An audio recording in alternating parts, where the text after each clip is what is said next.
Hello and welcome to the final game of the Champions League regular season. Today we have Dramatik against D Rose as they fight for the final playoff spot in Division 1. Casting today is me, Bestrin, and alongside me is Rando Joe, who will be doing our color commentary as well. Hey everyone, yeah, so this game is lucky for us we were able to catch it. It's the last game of the season which has any implications on the actual teams who are making it into playoffs. So all other 7 teams have been locked in, but this game is the only other one which the outcome here decides who's going to be in the playoffs. If D-Rose 2-0, they make it in. If they don't 2-0, Dramatik rakes it in. But we've already started with the bans. We have a first ban, Silas from Dramatik. So as Joe mentioned, this first game is going to be critical. If D Rose drops a single game, even if they win the series, they lose their chance at a playoff berth. So these first draft phase is going to be very important to the rest of the series. Moving into the bans now, they've got the Lucian ban on the side of D Rose and now a Sivir ban from Dramatik. So actually, D Rose's ADC, GG Vietnam, has been playing a lot of Sivir. I think he's played it twice or 3 times now throughout the season. The Lucian ban, a little bit interesting to me because it's a champion that's fallen out of favor recently in the ADC role, but they probably just don't want to play against it. The ADC on the side of Dramatik has played a little bit of Lucian, so it's a strong pick to play against. Next ban is Hecarim. Their jungle played it 3 times last week. They don't want to see that again. And Galio. Galio has been very present in professional play lately. We haven't seen a whole lot of Galio in Champs League, however, so it's curious to see why he is a priority for Dramatik to take away here. And for the last ban, we see D Rose taking Akali off the table.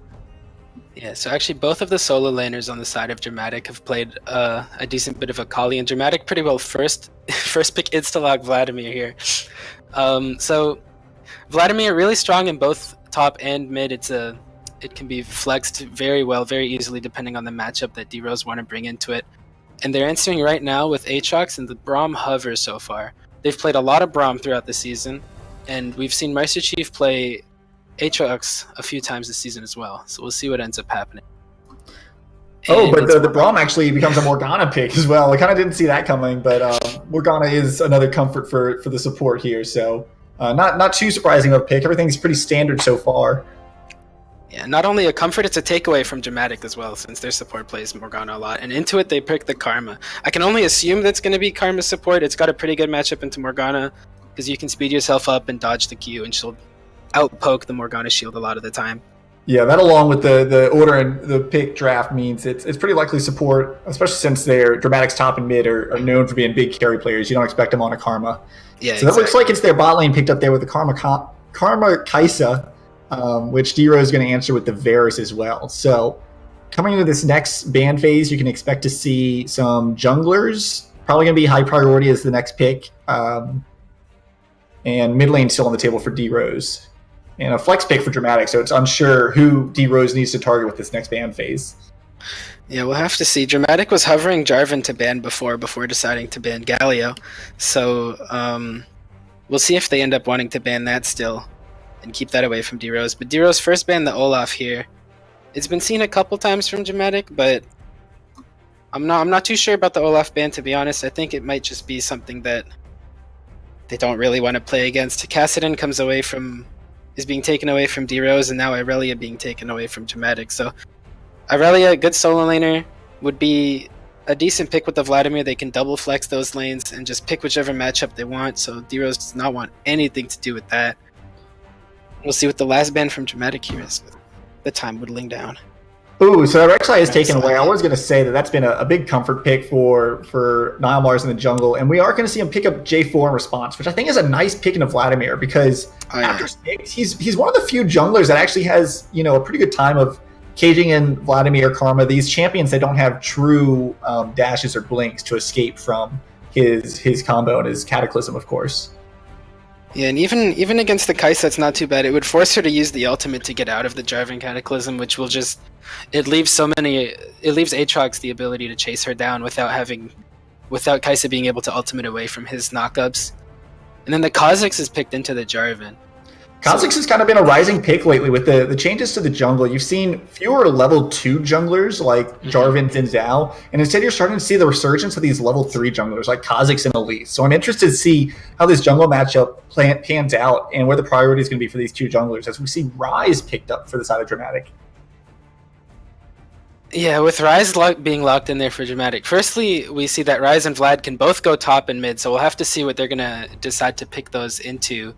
And their team comp is very heavily dependent on magic damage right now. Also with the Kai'Sa ADC, she deals a lot of magic damage.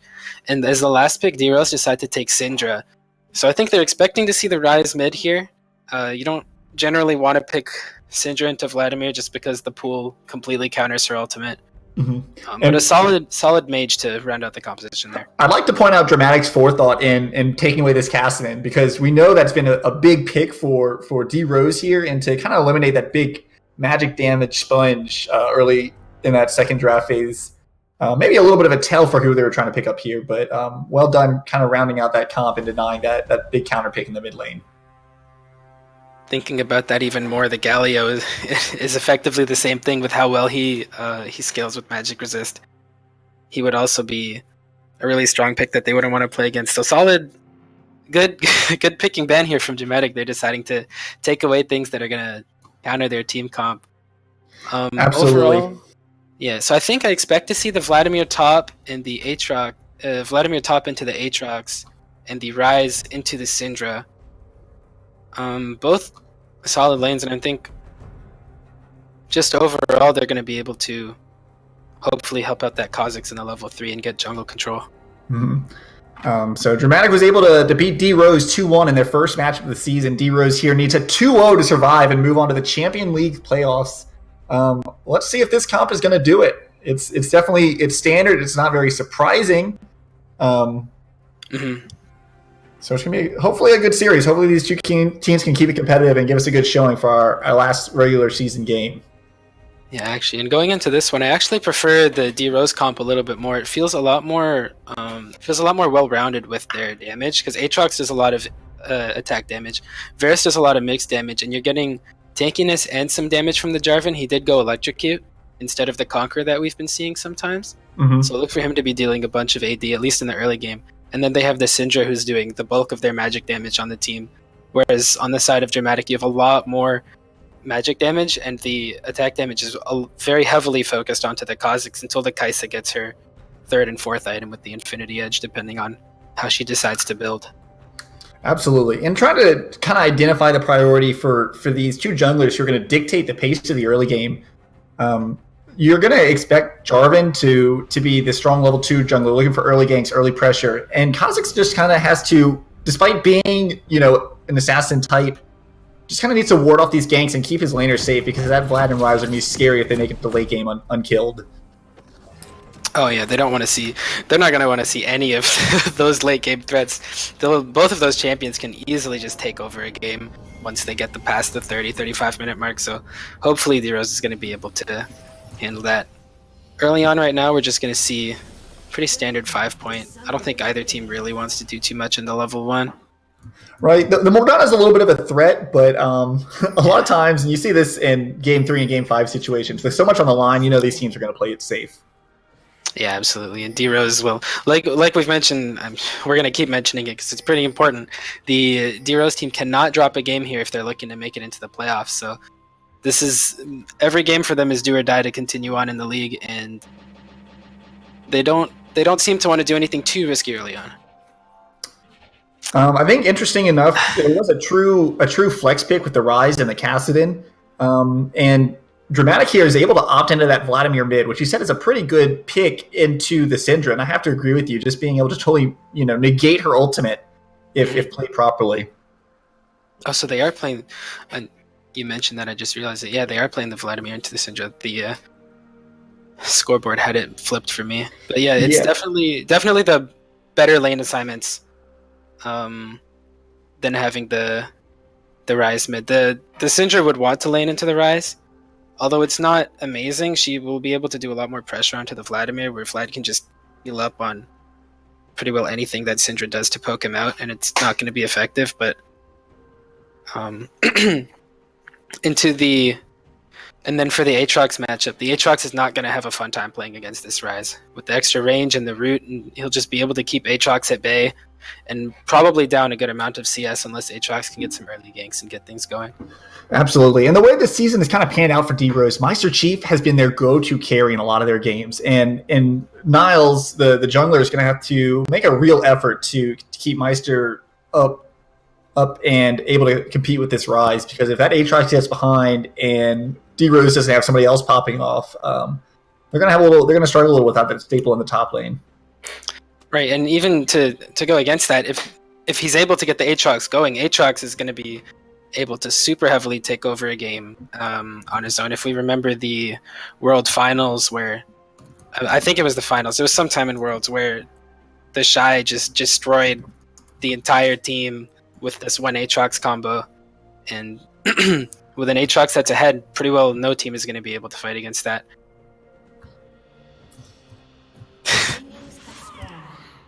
Oh, okay.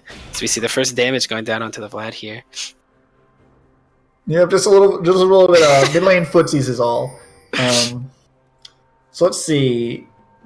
Another interesting change about the Scuttle change is that this Pixel Bush ward is not as important anymore. What you're going to be seeing is teams going for this ward right next to the Raptors, because that's what that's going to reveal is, in case of a red side start, you're going to see them immediately either path to blue or not path to blue, telling you whether they're going for a full clear or staying on that side of the jungle. In case of a blue side start, it'll also still survive long enough for you to see when and where they path over to red side.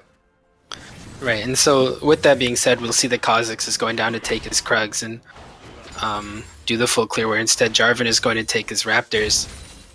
And Jarvan will probably end up going over to this blue side after that Raptor camp, whereas Kha'Zix is likely going to be clearing his Raptors and then going over to the blue side. So they'll be switching sides in the jungle, most likely. I'm not a fan of the red to Raptors on Jarvan, because Jarvan's not a very efficient Raptor taker. So he's going to take a lot of damage here. He'd be better off going for those low damage single target camps like Wolves and Gromps if he's trying to hit that level 3 power spike. No, definitely. And he's already at pretty low HP. He's already at 300 HP. So he's going over to this blue buff now. He's going to take this down while Kha'Zix is doing the Raptors. And we might end up seeing a fight here at the bottom river Scuttle Crab, depending on what Kha'Zix wants to do here. Both the Kha'Zix and the Jarvan will be level 3, but Kha'Zix is going to path up. I think his priority is going to be on protecting this Ryze, who should have the push on top lane, and making sure that Ryze is safe to bully Meister Chief throughout this early laning phase. Definitely agree with that. Yeah, and we see looking at the masteries now, we see that the Ryze has taken Phase Rush instead of a Comet. And so some Ryzes will take Comet for the extra damage in the laning phase. It helps you do a lot more damage in your trades. But he's taken the Phase Rush, so I think he feels like he's going to be able to get into the mid and the late game, where that Phase Rush is going to be super helpful. And as we saw there, but look, he's already putting the Phase Rush to work. As you see him come on to Meister Chief, and the trade actually goes about even, as Aatrox is able to fight back a little despite the speedy Ryze running circles around him. Yeah, definitely a good trade, and that's just the strength of early game Aatrox. You land one ability, and you're going to deal so much damage. And look, Meister Chief 2's questionable pathing actually lands him up top lane after his recall. He's going to force onto this Ryze anyway, even with Kha'Zix coming up in the flank. He's looking to try to secure this kill on the Ryze, who still has flash. He flashes away. Niles flashes to follow for first blood. He's going to die to the tower. And we are off to a wild start, ladies and gentlemen. Okay, so that was... I'm going to call that flash from Ryze there a little greedy. I feel like he could have flashed a lot earlier to flash away from the Jarvan and not let him keep getting the auto attacks on, but bot lane's fighting here now. Yeah, while that's going on, we're seeing a lot of action down bot lane. A lot of summoners burned, and D-Rose AD carry finds himself flashing onto the tower to escape the onslaught from Dramatik. This is going to be a high-intensity game. Yeah, at the end of that bottom lane trade, every summoner in the lane except for both supports flash were blown. So there's no more ignites, there's no more exhausts. Neither AD has flash, neither AD has heal, so I expect to see a lot of jungle pressure coming down here. And as I say that, Jarvan is making his way down, pinging on his way for the gank. God, and this is such an inefficient gank. And look, if you can look at map right now, there are no camps up for Kha'Zix other than the Krugs that just respawned. Whereas Jarvan still has 3 level 1 camps on the map. So the fact that this Kha'Zix was a lot more efficient. He's not only keeping up with this Jarvan due to that trade in the top lane, but his camps are going to be higher level. He probably already has more gold, more CS under his belt. And if this Jarvan doesn't start pulling off some miracle ganks, this Kha'Zix's going to get far ahead really quickly. It looks like Kha'Zix is actually going to try to sneak this Infernal Dragon. Yeah, he just jumped over the wall there. He is doing it right now. He's got it down to 3,000 HP. And the other team can't see it. He jumped over the wall, so the Scuttle Crab there doesn't actually give them vision of the dragon being Oh my god. Oh my god. Jarvan's going to walk right by him. He's going to attempt bot lane again. He's still standing on a ward, and there's nothing going there with that Karma. He's just going to run away from him. He doesn't know anything. Kha'Zix is still just doing the dragon, and he gets it for free. Just right underneath the nose of D-Rose. And so I wonder if this dragon is in response to him seeing this poor tracking coming out from this poor pathing coming out from D-Rose's jungle. He knows that there's 3 level 1 camps on the map if he's tracking CS, and he knows that Jarvan needs to get those off and spend time in his jungle. So I'm sure he didn't expect the double gank bot, but maybe he expected Jarvan to, finally full clear his jungle, which gave him the opportunity to take that dragon uncontested. And then when he saw them on the ward bot lane looking for the gank once again, which the bot lane is dodging very well, he just knew that he still had the time to finish off the dragon there. So it's a really smart first dragon take there by Starflash. And we do see another gank coming up top. The Rise is flashless. He's going to try to snare up Jarvan to knock him down, but Aatrox follows through, and the flag and drag secures another kill onto this Rise. So some of those ganks are starting to pay off for Niles Mars as he's finding a lot of high tempo jungling up in this top lane. Yeah, and with that flash down on the Rise, the Jarvan's going to want to repeat gank this lane a lot. He's got no escapes. Jarvan has the EQ combo to catch in on him. He's going to hit 6 within a few camps here, and once he has his ultimate, he'll be able to keep Rise locked down. But Karma's going for the root here on Morgana, and she's forced to flash away. And we see another gank coming down. Vladimir going to drop his ult to kind of just, tell him to stay off of me, get some damage down, threaten the kill onto Jarvan, and find himself some safety. Vlad's securing his lane kingdom there. He's already got 20 CS up on the Syndra, and it's forced her out of lane as well. So this is another wave that she's going to miss under the turret, which is a lot of missed experience for her. Already down a level, and that's just going to keep growing. We do see Kha'Zix tick over to level 6 before Jarvan, which is not surprising considering not only the CS lead, but the experience lead that his camps were giving him. He's going to find his way to Jarvan's jungle and maybe make some action happen under this bot lane tower if he's not occupied with the camps.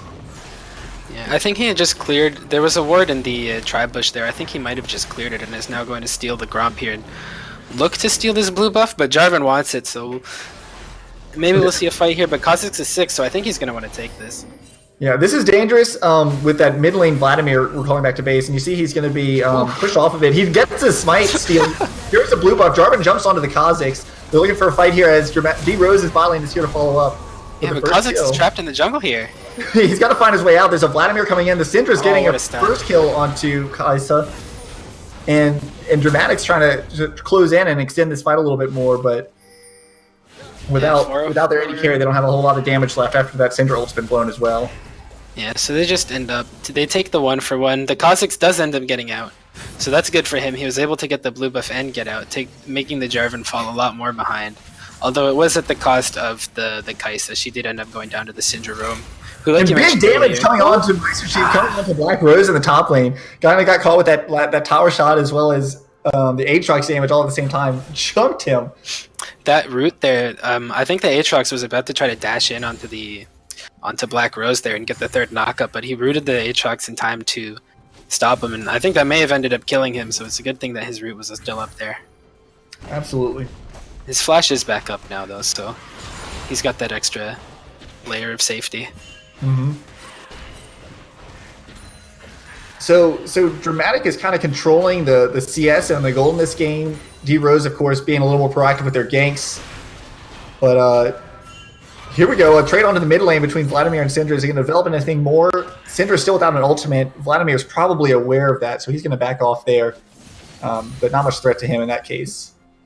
Yeah, not too much going to happen. Jarvan's just going to go take this top scuttle, and we'll see a little bit of a lull until now. Look at this! Wow, out of nowhere, the speed boost from the Karma gets the Kha'Zix right on top of GG Vietnam. And we're going to see D-Rose's 80 carry fall solo in that bot lane to the three-man collapse.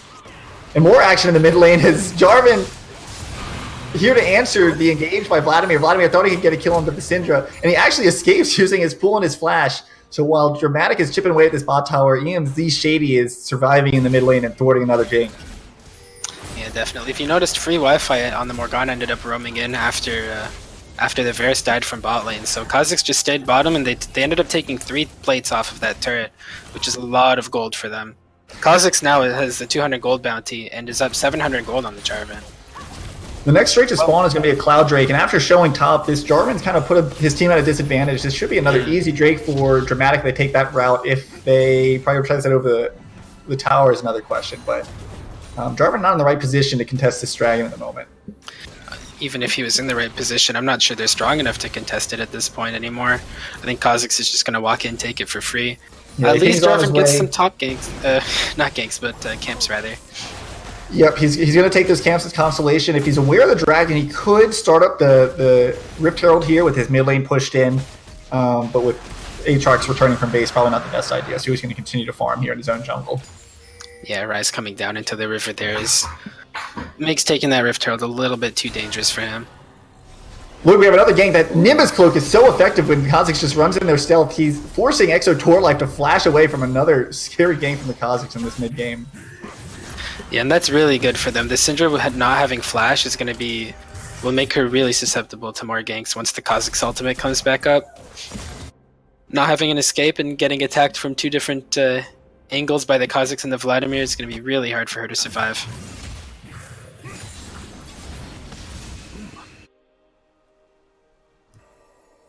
We're seeing, once again, Niles is spending a lot of time in this top lane.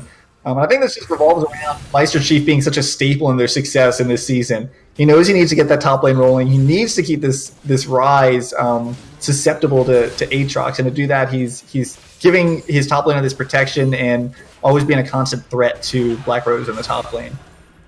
Yeah, absolutely. I think he may want to end up actually pushing for more. I'm not sure if what he's done so far is enough, but he is pathing to the bot side.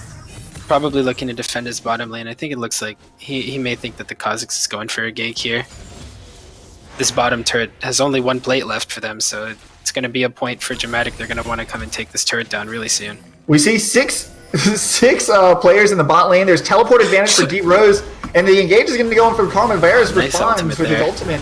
The Flag and Drag misses Karma. She drops the Zonias, and they're going to burst down the Kha'Zix here. Karma able to flash out. They're going to run her down.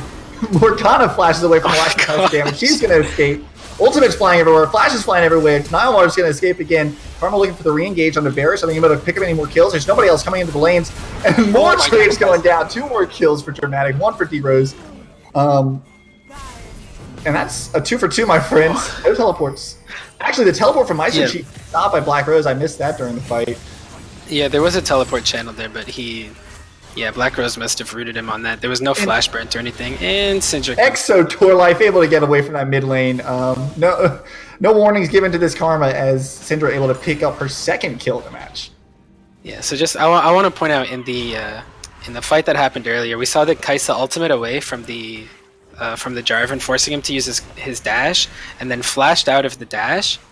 So then Jarvan was just kind of stuck there and was able get baited into didn't really have a target. They're overextending. Yep. Absolutely. A very proactive play from both teams. That would have been a lot different had Black Rose not stopped that teleport from Aatrox. Yeah, so I think overall that was a 3 for 3, and definitely not too bad for the side of D-Rose here, but I think they're going to want these kills to start going onto someone that is not the Jarvan, moving into the later stages of the game. It was a 3 for 2 when Syndra was able to clean up the Karma.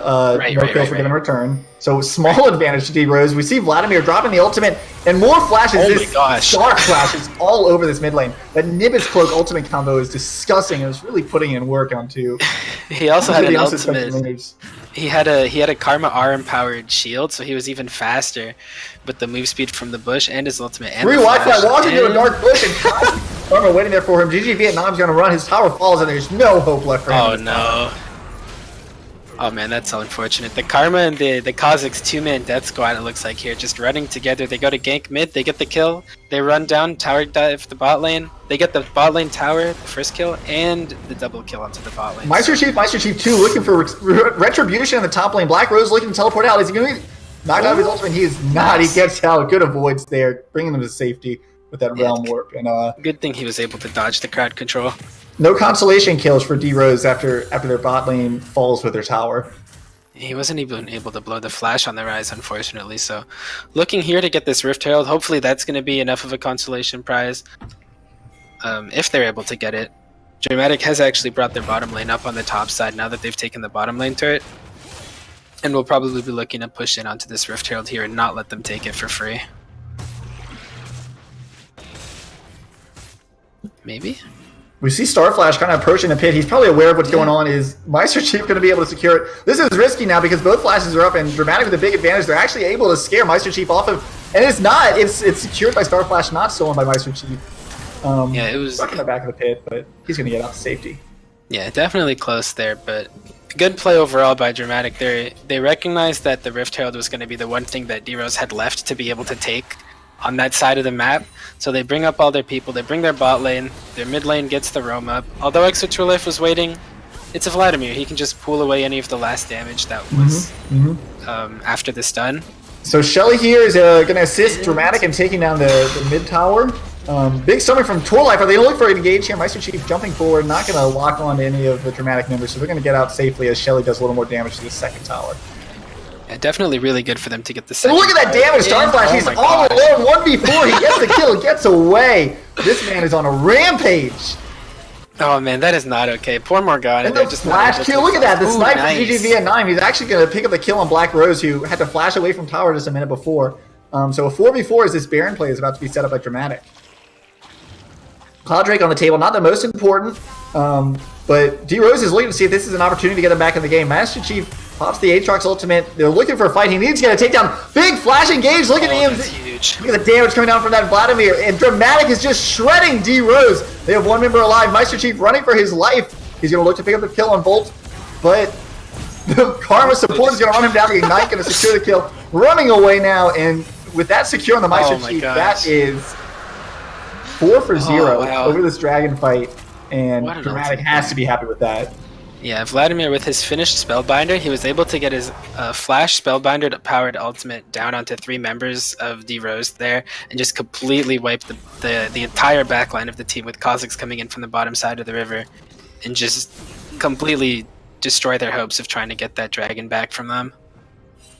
That Vladimir, one of the telling signs of his combo is when you see him charging his E, because when that's charging, his next move is Flash RQW.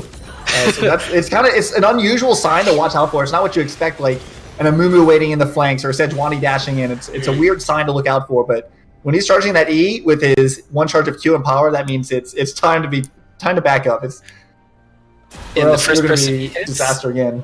Yeah, first person he hits is just going to go down. That empowered Q does so much damage from Vlad. And we saw that damage there. That Dramatik was... I mean, D-Rose was ready to back up their teammates. Dramatik had more damage coming, but it didn't matter because EMZ's Shady obliterated the backline of D-Rose. Yeah, it was... Honestly, if this was solo queue, I'd be really upset if I'm the Varus just getting flashed on over and over by Vladimir and Kha'Zix. There's just so much power in these... almost assassins. You almost want to call Vladimir an assassin. But wow, Syndra getting a 2-minute. Speaking of assassinations, we see Syndra coming down here. The bot lane of Dramatik find themselves overextending into Dark Vision. Meister Chief on the bot lane looking for trade back onto the Rise as he thinks he's able to outduel Black Rose. Lots of damage. We see Vladimir coming down. The Realm Warp's going to put him in position to follow up on this Aatrox. Aatrox finding himself in a pretty bad situation. Starflash on the other side of the map, using that ultimate again in range of Meister Chief, and another assassination from this extremely fed Kha'Zix. And he's looking for more on Exoturlife. Exoturlife has Starflash down to 200 HP, and he's able to secure the kill before he falls. Nice. On the other side of the map, we saw Aatrox running for his life after that Realm Warp Vladimir gank. He does fall down there eventually at the same time. Yeah, I don't... the Kha'Zix there going a little over-aggressive for that kill onto the Jarvan. Does end up getting punished for it by Syndra, and Morgana was walking up as well to help her to make sure that Kha'Zix didn't get out. And then the Rise actually well-morphed above the Aatrox into the lane, forcing him to go into the jungle, where Vladimir was already walking down to trap him. So really good team play on the bottom side there by Dramatik, able to get that kill onto the Aatrox. I think Starflash thinks he's playing a blind pick right now because he's going on these crazy solo missions far into the deep jungle of D-Rose, and usually getting a kill out of it. Actually, both times we've seen him in these 1v4 situations, he's gotten a kill, but this time he paid the price. But very excited to watch for sure. That ultimate combo with Nimbus Cloak gives him a lot of movement and mobility as that stealth lets him creep up on his enemies as well. Yeah, and he's got that finished Duskblade as well, so that's just so much damage coming out of stealth from him. And looking into another lethality item, just going to be one-shotting anybody who walks up to him. So on the eyes of Dramatik right now, they look like they have an advantageous 3v2 in the top lane, but D Rose has 2 waiting in the flanks. There's teleports for both of the top laners who are currently bot. So unless we see a stoppage there, this could be a full-on 5v5 soon. EMZ Shady walks into the same dark bush, and he's going to get melted from the Syndra ultimate. He couldn't even pull. No time at all. That stun just locked him down, and the damage is too much. Actually, at the same time, we saw Meister Chief teleporting into the top lane, looking for more. This level 1 turret is not going to do too much, but look at top lane, Starflash hiding in the bush. Oh, no. He's looking for another one. The patience on that man, and we see a Baron started up here by D Rose. They have a 1-man advantage. What? All right, Black Rose on the bot lane tower, so currently 5v3 in the Baron pit until Ryze decides to teleport in. Dramatik is aware. We do see the teleport coming in. Yeah. And as the Varus ultimate lands onto the engage comes down, D Rose trying to blow up Black Rose, and this D Rose team is playing super aggressive, super high pace, and it's paying off. The Ryze put down a ton of damage, but it's not enough. D Rose knows that Starflash is waiting in the flanks of their jungle, and they're trying to avoid him on the backside of these 2 kills. And what a big play by D Rose. They are keeping themselves in this game by aggressive play calling, and really impressive to keep it together after some of those disastrous team fights early on. Definitely a couple of huge Syndra stuns coming out there. The first one onto the Vladimir, they were able to kill him before he could get the pull down, and another stun after the Varus ultimate onto the Kai'Sa. She wasn't able to heal, to use her ultimate, to use her flash to get out before she was killed as well, even without the Syndra ultimate available. So definitely good picks there with D Rose trying to get back into this game. The vision denial has been crucial for D Rose, as the Syndra stuns have been impeccable in eliminating unsuspecting Dramatik teammates. They really need to keep that up, because otherwise Starflash is going to be running circles around them. We saw his patience in that top lane. He just wants those 1v1 opportunities so he can blow up an AD carry or Exo Twirl Life in the mid lane just to get his team that last advantage. Yeah, he's looking to get those picks, but he can't get those picks when his team is getting picked. But now we have this Fire Dragon coming up here. Definitely huge for D Rose. I don't think they want this one to go away at all. Giving up Starlight has started up on the Dragon while his team is holding off the rest of D Rose. And Meister Chief too, looking to get Star Rose off the Dragon. Star Rose is going to finish the Dragon. EMZ Shady with another big ult. He's looking for that engage. Can't quite stick. Starflash flashes in, does not finish the Jarvan. He's going to escape. But he falls to Meister Chief's Aatrox while the kill on the Jarvan is picked up on the backside. The fight continues. Big stun coming down. Free Wi-Fi flashing into Morgana. Shane Shackles coming down. They're going to lock down and delete this Karma. Oh, no. Left and right. There's too much to keep up with. The Dragon does go down to Dramatik, but 3 for 3 in the team fights. Kai'Sa looking to get this kill onto the Syndra here. Oh, what an ultimate. And now Waba's finding himself kind of in a bad position. If EMZ Shady can get on top of him, this is going to be another kill, and Dramatik is... Wow, absolutely ace coming out from that 3v3, because D Rose just found themselves walking into the fog of war, and Dramatik ready to capitalize. They walked into the place on the map that they didn't have vision of, which is, as we saw on the top side, Dramatik was walking into the places that they didn't have vision of, and they were dying for it. So D Rose falling for the same things they were getting Dramatik to fall for earlier, giving up a couple of extra kills at the end there. Somehow the Kai'Sa still had her ultimate after that log team fight. Yeah, she luckily stayed pretty unthreatened in the back line of Dramatik there. Most of the action was on Starflash just flashing in on Kha'Zix. Look at this gold lead by Dramatik. 10k gold lead on the back of 4 dragons, 5 towers to none. The item difference and gold difference is... Vladimir's finished his double pen. He's got his nullifying orb. The Oblivion orb and the Sorcerer's Shoes finished, along with his Spellbinder and the Death Cap. So he's gonna be destroying people more than he already has been. On top of that, the ADC difference. Kai'Sa. About an item and a half ahead of Waba in this spot lane here. Yeah, the big item breakpoint being that that Ginsu's Rageblade for both of these AD carries. But Kai'Sa not only finished that, she's finished the Runa's Hurricane on top of it, whereas Varus still hasn't even finished his Ginsu's Rageblade. EMZ Shady looking for Exo Twirl Life. D-Rose's big carry is going to get absolutely shredded. Fight back. The Morgana keeps her alive as the oh my god. Late damage from the Vladimir ult was not enough, but they do secure the kill when Exo Torlight finds himself overreaching just a little bit at the end there. I mean, if that's overreaching, he doesn't really have anywhere he can go. Just Vlad being able to run at him from so fast, and I mean, you saw that it took 80% of his HP on that initial combo.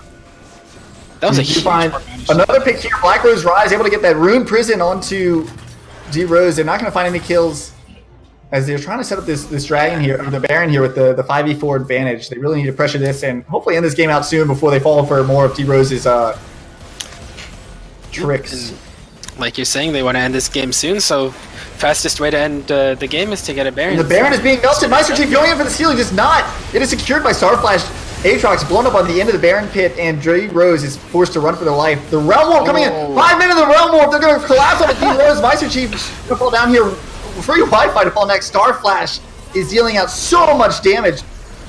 And that Realm Warp just set them up for success. Exo Torlight finds one kill on the back end of that, but with 4 members alive and Baron on Dramatic, D Rose's base is in big trouble here. This could be the end of their season as well. Yeah, this might actually be the end of the game here. There's 20 seconds on the Jarvan, 15 seconds on the Aatrox coming up now. I'm not sure if that's going to be enough time for them to stop this. I think they'll be alive, but I don't know if they can do anything about these 4 members. I mean, Dramatic, they're powerhouses. They've got a 13k gold lead. They're knocking on the Nexus tower. They're going to the first one. Nexus. Yeah, I'm not sure it's going to be enough. They're just focusing the Nexus down. Stop it, and that's going to be game 1, going over to Dramatic. And heartbreaking for D Rose, really, after a very hard-fought game 1. Yeah, definitely a pretty back and forth, exciting game for the very early stages of the game. There was no time for us to breathe at all with all of the fights that kept on breaking out. But then Dramatic was able to, throughout all of those fights, they were able to secure 4 dragons and then just break open the map, get some picks. Yeah, just finish out the game there. They ended up getting 27 kills in that 26-minute game on that side. Huge props to Dramatic's mid laner there. That Vladimir, I know we were very impressed by the convict and his assassination and his crazy playstyle, but EMZ Shitty was a rock in the mid lane. I mean, he was always doing the big damage in the team fights. They could not lock him down, and that 7-1 scoreline accurately represents how important he was to this Dramatic victory. No, absolutely. He did so much damage on that Vladimir. 7, 1, and 4. He ended the game with, I think, 4 items completed. Not even actually the most damage on the team. The most damage on the team ended up going to Black Rose on the Rise. And in the game, the Syndra did even 5,000 more damage than him. She had done 22,000 damage into the game. Big damage from Torlife. Yeah, trying to keep his team in the game, but unfortunately just wasn't able to end up doing enough for them. Yeah, so now with that game completed, Dramatic go up 1-0. They end the hopes of D-Rose trying to make a playoff run here. And sorry. With that, we'll go to a little break. We're going to be doing the Champions League, the playoff bracket draw here in a few minutes as we wait for the intermission between the games. The game's actually going to start at 8:50. We're going to have a little break in between the games. We're going to do the draws, and then game 2 will come back around 8:50 with the draft. So just hang tight for the draw to start.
And they say I have a grim sense of humor.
Keep moving on.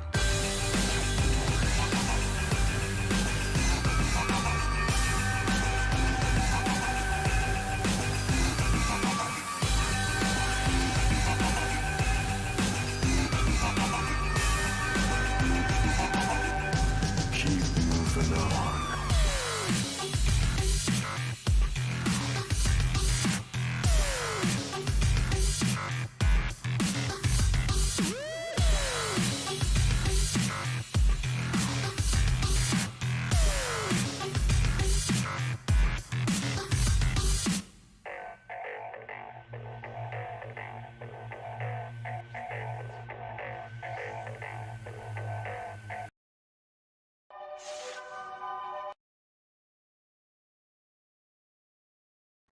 All right, welcome back, everybody. With that game one going over to Dramatic Royal, they have effectively secured their number 2 seed in the playoffs.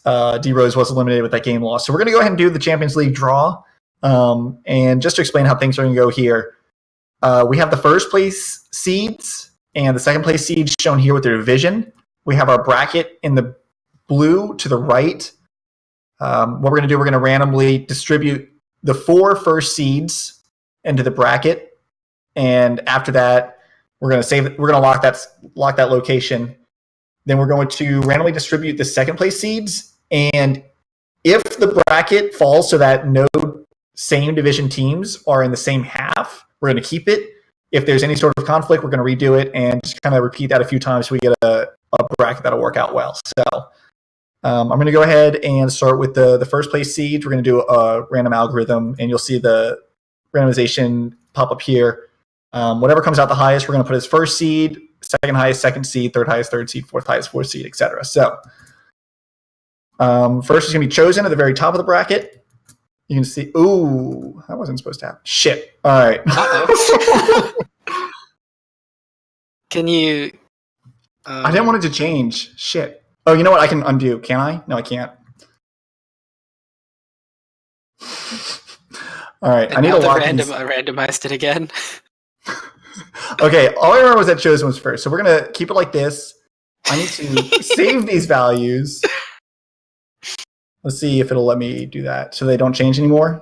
Okay, they're not going to change anymore. Sorry. All right. Well, chosen was first. Sorry if I messed up anything else. Hey, chosen's first again now. Yeah. Dawn second. Ooh. SGX third, TBG. And of course, all these first seed teams are going to have priority in game one. all this randomization is determining is who has advantage game 2 and, of course, in the finals as well. So let's move on to I don't know. It ended up random anyway. It's a little scuffed. It just got randomized 3 times. It's no big deal. Yeah, that's all. All right, we're going to go right the second time. So we're going to copy this in for the second seed. Hell yeah. Paste that there. I'm going to save these values so they're not going to go away. Okay, so those are locked in. Let's see if this works out. FBC versus Chosen. No, sorry. TD is first, and that's fine. FBC is second. FBC and Dawn did not play, so that's fine as well. This might. Yeah, looks like DMK and Semantics did not play. Nope. And TPG and B, is that right? No, same division on the same half. On the same half? That looks right. Let me double check. I know we had Semantics and First Blood in the same group, so that's fine. We have Dawn and Dramatik in the same group, so that's fine. Temporal and TD were in the same group, and Chosen and B were in the same group. Yeah, that's good. Okay, so there you have it. Sorry about the little blunder on the first part, but it did end up being random in the end. So this will be the bracket. Of course, throughout the playoffs, you're going to retain the side that you're on. So if Chosen or TD win, they're going to have top side for their second match against Dawn or FBC. It's not going to reseed according to regular season. This is going to be static for the remainder of playoffs. And all that the placement means, the top side in every match is going to have first game side selection. And like stated in the rules, it's going to rotate every game who gets to choose which side they start on. But that's going to be it. I'm going to copy this over into a better format for moving through the playoff rounds. And nice. I think that'll be it. Yeah, we're ready for playoffs. Congratulations to the 8 teams who made it in. It's been a good, relatively smooth regular season, and hopefully our playoffs go just as well. All right, so thanks for tuning in. We're going to get back to this series. We're actually doing about a short break here, and I think we're going to Zoom with Game 2 in about 15 minutes for those who want to stick around for that.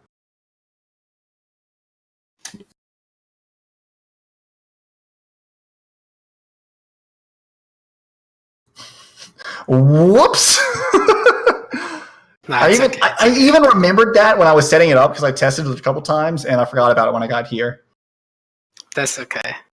Do you saw what happened? Like if you do math.random and then change anything,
All right, everybody, welcome back. Sorry for the a little bit longer delay than we had promised initially. They finished their pro draft, and we're just going to start getting into the pick and bans here really shortly. We saw in between the games there we had the league the draws for the bracket. Brett, what do you think about the bracket we've got now?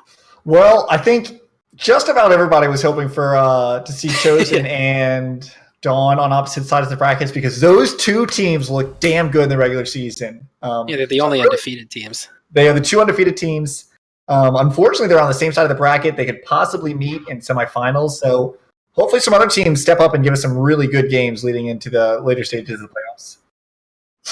Yeah, I'm sure we're going to get some great games here, and hopefully we're going to get another great game too here. Now, unfortunately for D-Rose, the game doesn't actually have any bearings for them, so we'll look to see what they end up picking in their last game in Champs League here. I know there's a lot of honor and pride on the line at this point, so I'm expecting a very complicated, very, a champion draft with a lot of depth to it to really see what these players are thinking about the game and when playoffs are on the line, what do they pull out to make sure they get that W? And that first ban, Kha'Zix, is pretty smart already. That Kha'Zix kind of just, I want to say ran them over, but he was just jumping all over them last game, and I guess they just don't want to deal with that anymore, and I don't blame them. I wouldn't want to either. Sivir and Heck are the next two bans. Yeah, pretty standard is what we saw last game. Yeah, like you said, Starflash on that Kha'Zix was shocking, and D-Rose was not prepared for it. He was all over them. He was going in 1v4, coming away with kills. And another big threat eliminated here was that Vladimir, who EMZ Shady really popped off on last game. We identified him as a big factor in their win because he was unstoppable in those team fights and really swung the game in Dramatik's favor. Yeah, these are those tilt bans coming out. This destroyed us last game. All right, we're not playing against that again. That's not happening anymore. And just take away two of the champions we saw last game. So at least we're going to see some different champions. Akali banned out again. The Lucian was not banned out this game. And I think notably Silas wasn't banned as well. Yeah, Silas didn't get banned, but first pick of Mumu. Mumu has been rising in popularity, especially amongst mid to higher elo brackets, as the scuttle changes are more inviting to defensive and slower paced junglers. Very wise pick from D-Rose here in this game too. Definitely not a bad pick, but I'm surprised to see it as their first pick. Usually you'd want to pick a Mumu a little later when the other team's not going to be able to pick something that'll counter it too hard.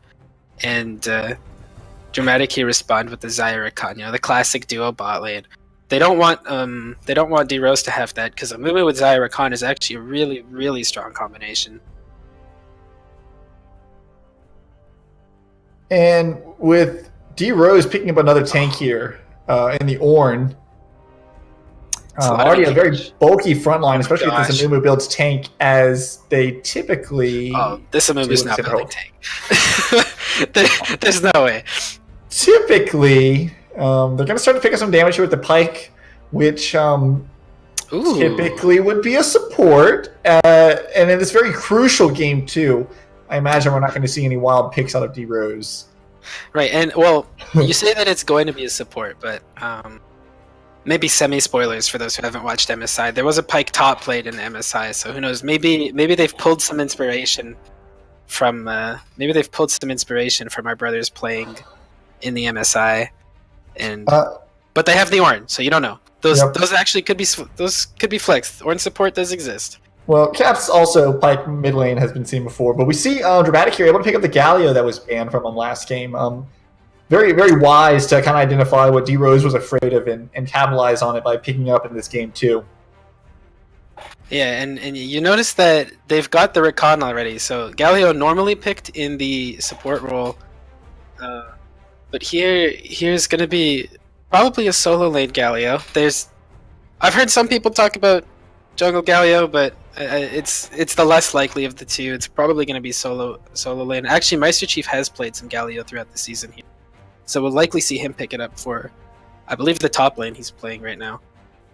Kaisa, Olaf, and Azir, the next bands coming on. It's interesting. I don't think we saw that last game. We didn't see it last game, but I do think that is They must. It's hard to say because they switched. D-Rose did switch up their mid AD carry in the pregame lobby. We might be seeing Exo or Tour Life playing in the bottom lane and Waba instead. GG Vietnam in the mid lane. Right, and the Azir pick here is likely to be. They're banning something away that they're going to pick, which is Azir counters. So we might see an Orianna. I know Orianna is good into Azir. It's good with the Zyra Rakan and the Galio.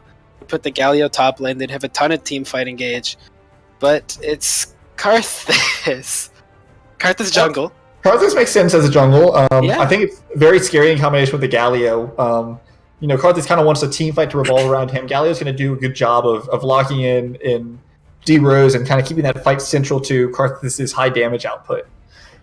Absolutely, Karthus likes fighting because he can just go into the fight. He will generally, you'll see him flash in and just end up dying in the middle of the team fight. But that's where he pulls his strengths. And to counter that, there's Rengar. The Rengar put out for D-Rose.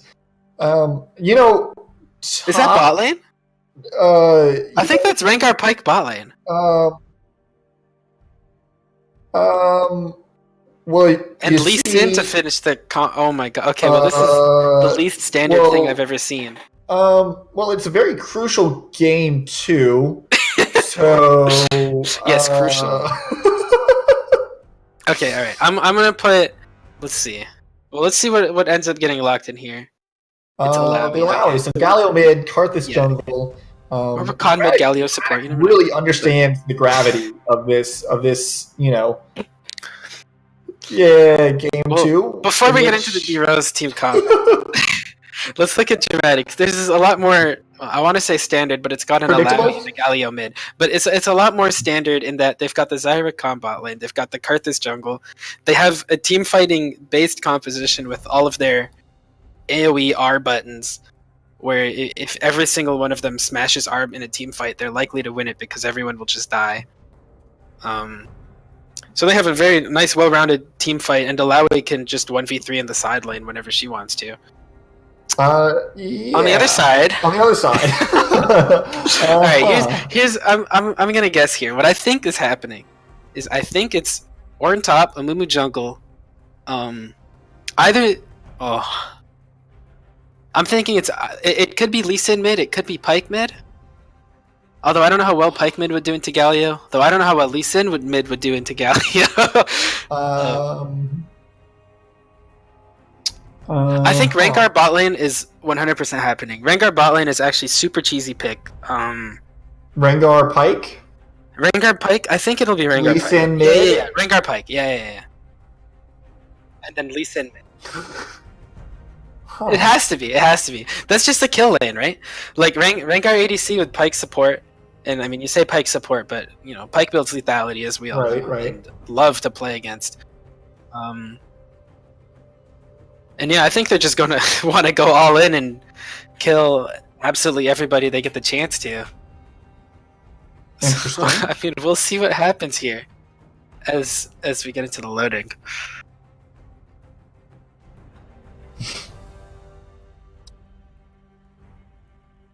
That is the most unique team comp I've ever seen.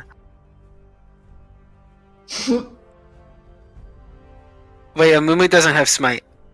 Oh.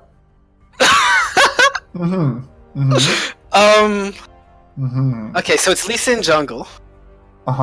Which, I mean, it's Lee Sin jungle. That's pretty much all we can determine here because Amumu has Ignite, Rengar has Ignite, Pyke has Ignite, and Ornn has Exhaust, but he has Spellbook.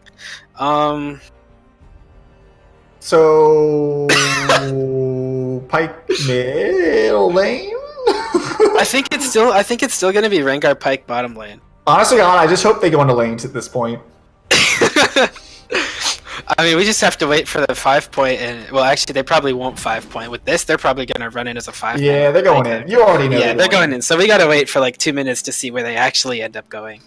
But if we see any relics, that'll be a good sign. We might end up seeing a double relic. Yeah, I would kind of expect that, unless they want to play passively with Pyke or in bot lane.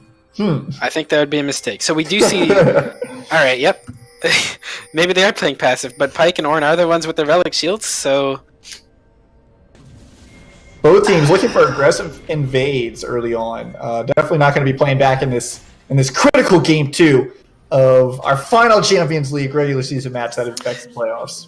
Yeah, no weak 5 points here. Both teams are stacked, and well, Dramatik was expecting an invade from D-Rose, but they didn't quite call out where they were going to go. So D-Rose invading on the top side here, while Dramatik is stacked on the, I guess, opposite to the blue buff entrance.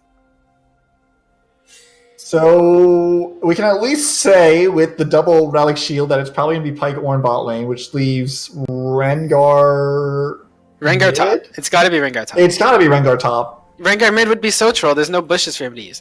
There's no way it's not Rengar top. One thing I want to point out, they didn't put any wards in the top invade.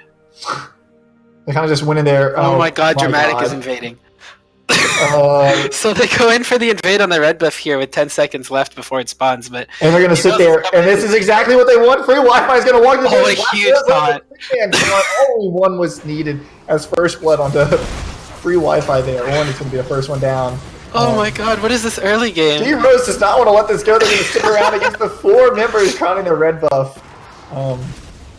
They are gonna. And they're still going, and they're just zoning Pyke off the wave. So I think this Amumu, the first blind pick of Mumu was a strategic counter pick into the Galio mid that they knew that Dramatik would pick. Because oh well, there's some alt chat killing. Can you explain how it's a strategic counter pick? Because I don't know if picking melee AP damage into Galio is exactly the ideal thing to pick into Galio. I can explain. See,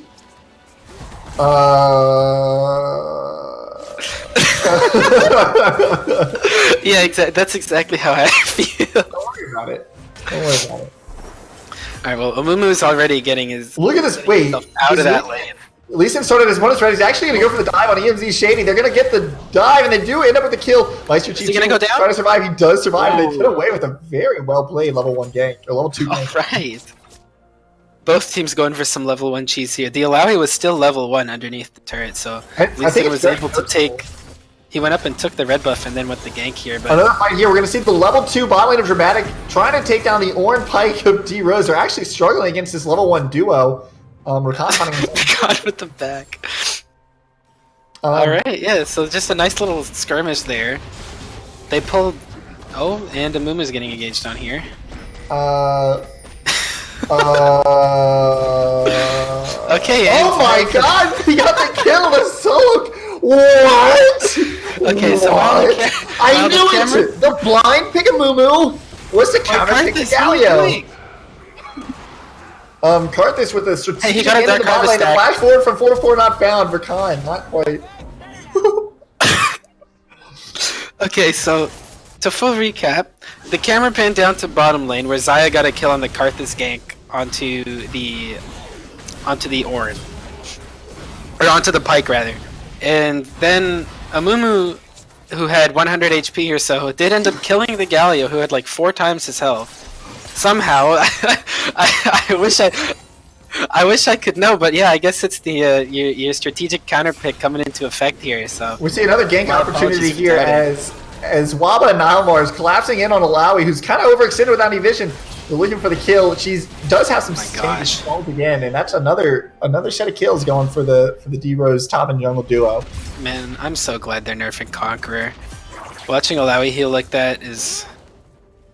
Well, she has her own healing. Conqueror making it worse. Just get that out of the game.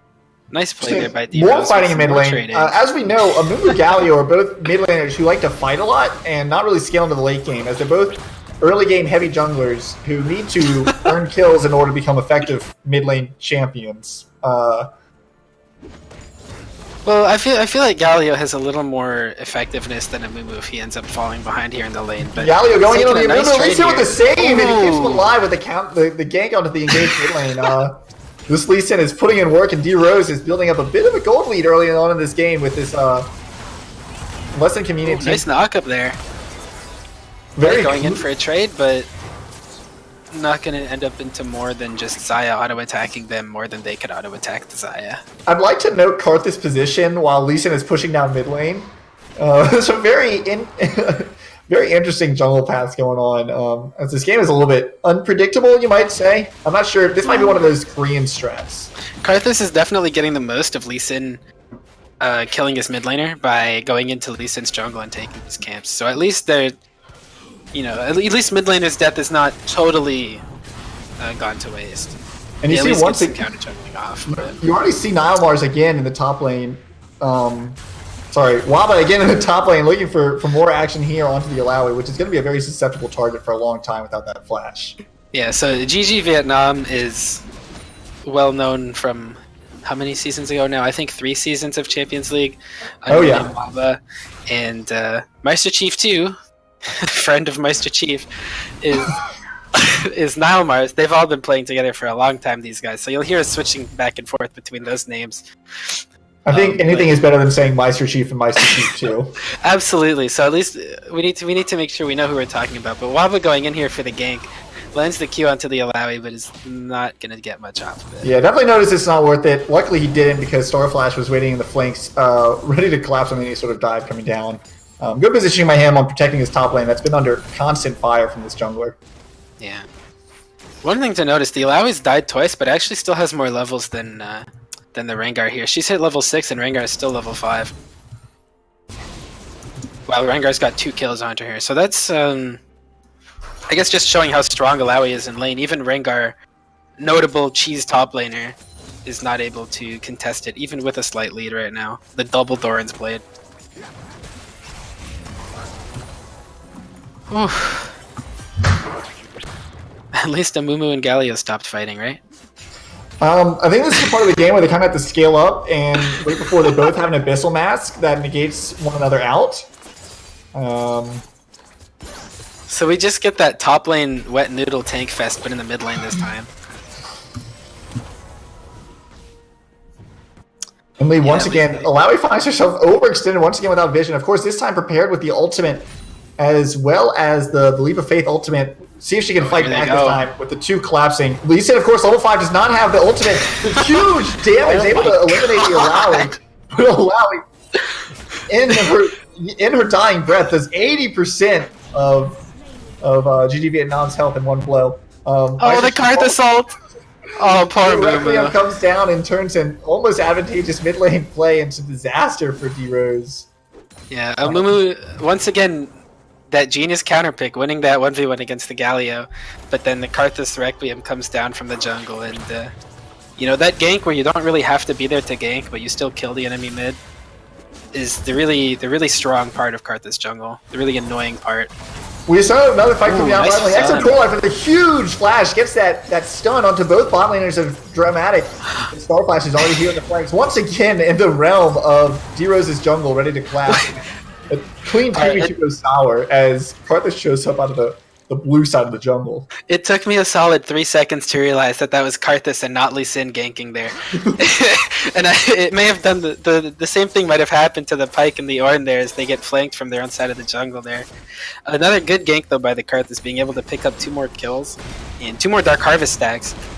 Something we'll look to see how many stacks he'll get throughout the game. Right now he's got 6 and it's only 9 minutes in, so definitely some good scaling going on for this Karthus. Looking at this mid lane matchup, I wonder if Conqueror would have been better for Amumu here. I don't have a lot of experience in this matchup, but it seems like he just needs to, do damage, right? The collapse coming on from 3 Dramatic members trying to collapse, and they do get the kill quickly onto Amumu. Lee Sin trying to fight back, but he's going to fall as well to the arms of Starflash's Karthus. Man, that's not fair. They had 3 members, and D-Rose only had 2. But that's the strong part of ganking. The Xayah had backed and went to reset and get her Essence Reaver, so Rakan gets the roam in. They get 2 kills. Another 2 kills, both going on to the Karthus. Another 2 Dark Harvest stacks for the Karthus. And the tower plate. So definitely, they've determined who they want to be the carry this game, and it's looking to be the Karthus. Volt actually looking for some action down bot as he finds himself 2v1 with his support right in the flanks. 4-4 not found, able to knock free Wi-Fi out of that dash with a very well-timed grand entrance, but nothing else is going to come as that he's able to just shrug off that damage from Volt at this stage of the game. Yeah, there's not too much going to be happening here without that ultimate from Rakan as he puts a ward in, sees an enemy Lee Sin. Unfortunately, not the person you want to see. Oh my. Starflash running up was a mistake as Starflash secures another kill. The Dark Harvest damage bursted him in the last second, and now Mars, instead of recalling back to base, he's now going to respawn back to base. 4-4 not found. It would a grand entrance Ornn out of the Call of the Forge God. And a big fight coming in down here, but D Rose just does not have the health to fight back. Dramatik and well positioned to counter that gank, especially on the back of the Requiem. Meanwhile, Amumu coming in, just getting a nice little free. What an outplay! Did you see that bandage toss landed right onto Starflash? He didn't stand a chance. The absolute damage coming down from this mid laner. What a roam! Impeccable positioning and great timing. The mechanics for this man. The Amumu mid pick definitely coming in hot here. I am floored. He is really showing off the peak of his skill level here with a skill as dominant as this Amumu mid lane. Really innovative in his mid lane meta. A big flash and nice Wi-Fi trying to set up a big damage opportunity to Meister Chief, but it falls flat. GGV and Nom going to flash in. He does have the Dragon's Rage available, so that's a big source of damage. I'm going to try to burst down the Rakan here as Black Rose and Galio's on his tail. Wait a minute. And the Dragon's Rage is enough to take him down without much difficulty. He's just playing with Rakan there. Come on. You can't do that to him in front of Xayah. That's not nice, man. Waba here trying to stall time for his 80 carry Pike. Oh, nice. The damage comes down. Bolt trying to secure the kill. Triumph heals him up a little bit, but it's not enough. And there's a 2-for-1 for D-Rose. Unfortunately, Electrocute does a little more damage than the Triumph is going to heal, and that Electrocute proc from the Preg there. But meanwhile, look at the damage onto this mid lane tower. Actually diving back to the second tower. Meister Chief is out of his mind. So much damage coming from this mid lane. Oh, is he going to dodge the Qs? And the footwork! The absolute footwork! Sign this man up. Professional soccer player right here. Professional dodgeball player. Dodgeball. If he played in the dodgeball tournament that we held a few weeks ago, I think he would have absolutely won that with that footwork right there. The pinnacle of skills emanating from this Amumu is too much to handle, and Dramatik is going to have to find themselves mentally preparing for this game before they forfeit at just the pure sight of this Amumu. One thing to notice is Rengar's completely decided that he's not laning anymore. He's given up his top lane. He's down 50 CS now, but he's just running around trying to fight people. Gets a nice little fight here onto Rakan, but Call the Forge God going to try to lock down the support of Dramatik. Nightmar's locking down the Galio. There's too much going on. 4v3 as Volt is trying to re-engage. There's 5 members here. Meister Chief, of course, uses the Proto Belt, and the bandage toss lands onto Black Rose underneath the mid lane tower.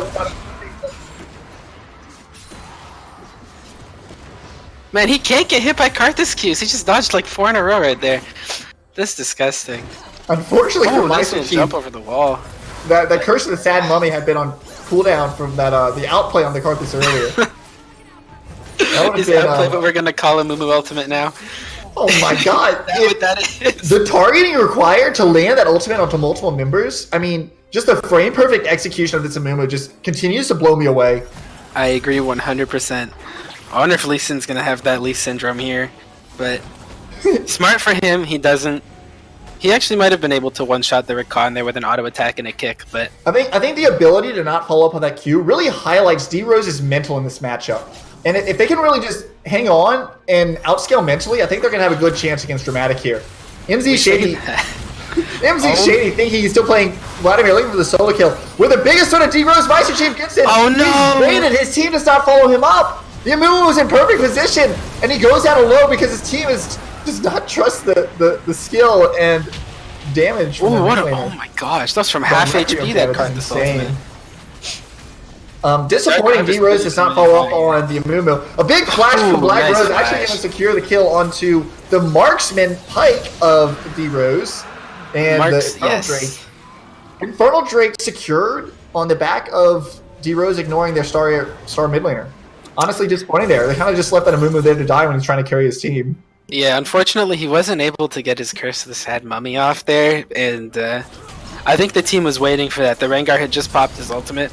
If that ultimate had come through from the Amumu, we might have seen a super large team fight coming in, but unfortunately the Karthus damage and just everybody else splitting up the team fight, turning it into like 2v2s or something, just completely taking away any sort of team play that D-Rose wanted to have, turned it into a Fire Dragon and a team fight win for Dramatik. So let me ask you this. With the prevalence of Risen Esports, being a common source of information for high-level Korean challenger players, do you think we're going to start seeing this Amumu as a counterpick to Galio mid in some LCK games after the conclusion of MSI? Well, I just hope that he doesn't die here first, and I'll continue that thought. Unfortunately, it doesn't look like he's going to live. He does finally get hit by a Karthus Q and take it down, but in return, the Ornal coming in? Call of Force God misses again, but nice secure by the 80 carry of D-Rose, who trades 1-for-1 on a very valuable target. Well, of course, looking for more damage, trying to protect his mid lane tower. Instead of clearing the wave, they're going to attempt to kill the members of Dramatik instead. Ignoring that gold lead because they're obviously not afraid.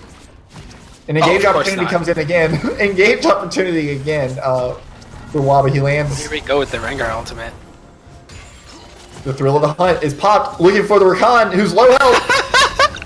And they're out of there. The re-engage, the Galio ult's going to come down. Big fight happening. Requiem is going to come down as soon as the Karthus is respawned back in base. And the taunt is just barely dodged away from the Lee Sin here. But look at Alawi coming in from the bottom side. Is she able to get in time? No.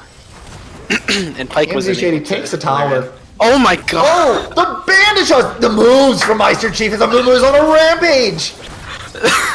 It's his third triple kill of the match. He's looking for a big person to a big three-man ult, not called up by D-Rose. And unfortunately... Okay, now that the fighting has all died down, Dramatik killed Amumu twice since you asked me about the how our league here is a breeding ground for Korean challenger players. I want to point out the numbers, okay? We look at Amumu's kill score, it's 4. We look at Galio's, it's 0. So clearly, Amumu is a counterpick to Galio. Meister Chief, so much damage with Star Flash. And honestly, if this situation, if you're Nalmars and your jungle got stolen by your teammate, probably worth. Not much farm on the map. You got to take what you can get. That had to have been what happened. Lee Sin was the last pick too, and I think he must have just, in the lobby chat, he must have just gone, guys, I'm going jungle, and that's it.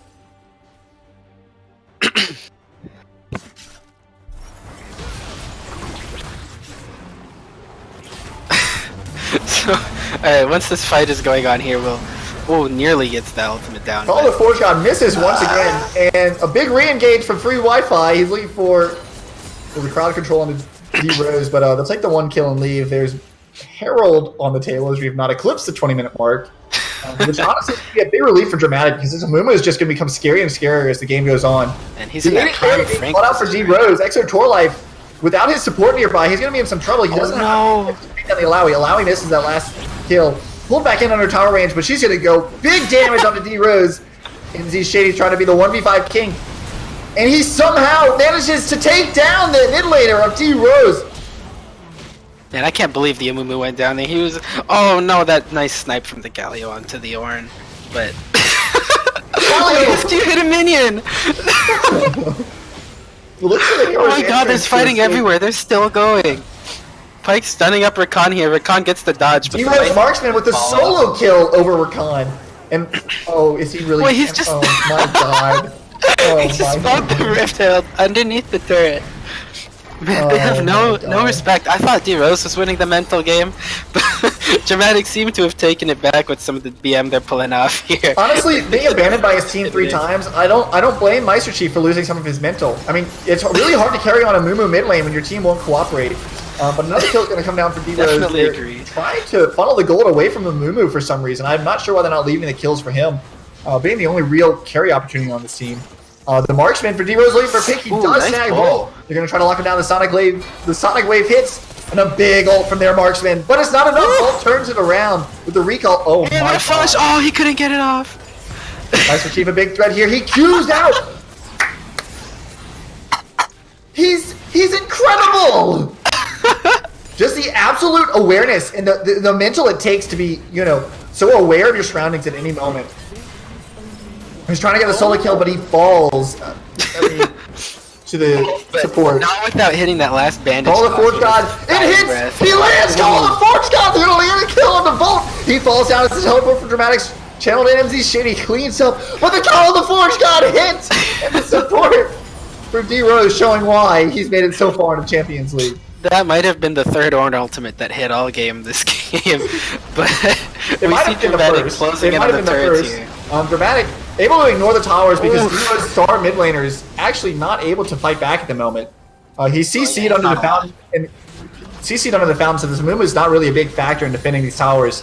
And without him, D-Rose is just scrapping, trying to pick up any sort of kill he can get. Oh, here we go. Meister Chief has respawned, and here he is. He's onto MC's 80. He's running him down. He's a big threat. He can't be hit by any of the cards that's Q's. He queued him damage. He's not taking damage. The bandage toss is back up. He's looking to lock down Star Flash, and he lands in another kill for their star mid laner. As he continues to dodge away from the Karthus keys. Karthus does no damage to him! It's a total skill match between Meister Chief and the entirety of Dramatik. And he got the better of him in this fight, so we'll see what's going to happen in the next round when he gets his next chance to take on Dramatik. Dramatik may end up losing the Cloud Break here, which is going to be extremely detrimental for their chances to win this game. Meister Chief knows there's something in the bush. He has the awareness of a crow. And there he is, they land, but MC Shady fighting back with a 3-man ult. Meister Chief locking him down, can he get the damage? No, it's a triple kill for AMZ Shady as he's able to lock down the Meister Chief and nullify any sort of threat from D-Rose, unaware that he's still sitting on that ward. He goes in for more, two more. He's going to go for the Penta here. EMZ Shady looking for his Penta kill. Some help from Black Rose coming as the hero's entrance helps to interrupt the fight. Exotor Life, the marksman for D-Rose, looking to clean up and save his emptying top laner from the mid laner. Honestly, I feel bad for the Galio here. I mean, he had to lane against Meister Chief for the entirety of the game, and now he's just looking for any source of income. He's picking scraps off of the ground just for any sort of gold he can find after being demolished in lane. Right, but he did take down Meister Chief too, so that's got to be some sort of, like, it's got Meister Chief in his name, right? So at least it's some sort of consolation prize, right? Oh, okay. There's got to be some sort of mental thing there. You guys, that's why he chased him from the blue buff or from the red buff. So D-Rose hands over Baron to Dramatik out of a gift of charity, really showing that they're a more gentlemanly team in this very serious Game 2 match. All right, we're going to see if Meister Chief can rally his team of monkeys for one last fight at the base, but they've left him to die. He's up alone against EMZ Shady. And without his teammates there, I don't know if he has the skill to outplay. The Call of the Forge God lands again. And Meister Chief looking for another re-engage onto the top laner. He does fall down, but big damage falls out with the Requiem. And unfortunately, Meister Chief does all he can with Sabumu. Just does not have the team. He cannot carry D-Rose in the current state that they are. And no matter how many circles he ran around that Alawi, he took no damage. He took no damage at all, and yet Dramatik somehow able to rally against this godlike mid laner. I think take game 2 and move on to the 2-0 sweep and our final regular season match of Champions League Season 6. Wow. Okay, so one thing I've learned here is that Amumu does beat Galio in lane. At least we've come out of this game knowing that Amumu does take the 1v1 against the Galio. For the rest of the team composition, you could see that Black Rose played with fear in his eyes from start to finish.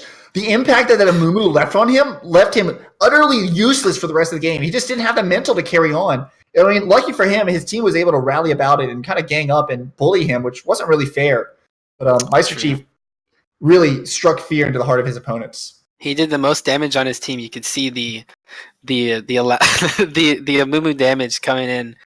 Definitely the leader of the team there with that counter pick into the mid lane. Oh my gosh. Okay. Honestly, kind of wish there was a game 3. Can you guys play game 3? I mean, I'm not sure.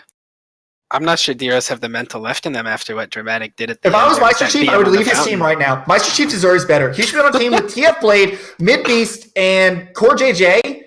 along with Klid as well. A team like that rallying amongst Master Chief. Oh, absolutely agreed. Oh my God, what a team! We don't need an NA super team. We need a Meister Chief and Mumu mid super team. That's what I'm looking forward to in the next MSI. Everybody, thanks for joining us for this great Champions League match. We had a blast. Follow us next week. We'll be starting round 1 of playoffs with some interesting matchups. Hopefully, the Mumu leaves an impact on the amateur league meta for a long time to come. Thanks for tuning in. I think that's a good time to wrap it up because I think it is. So once again, I was Bestrin, and cast alongside me was Rando Joe, and I think we had a pleasure, y'all.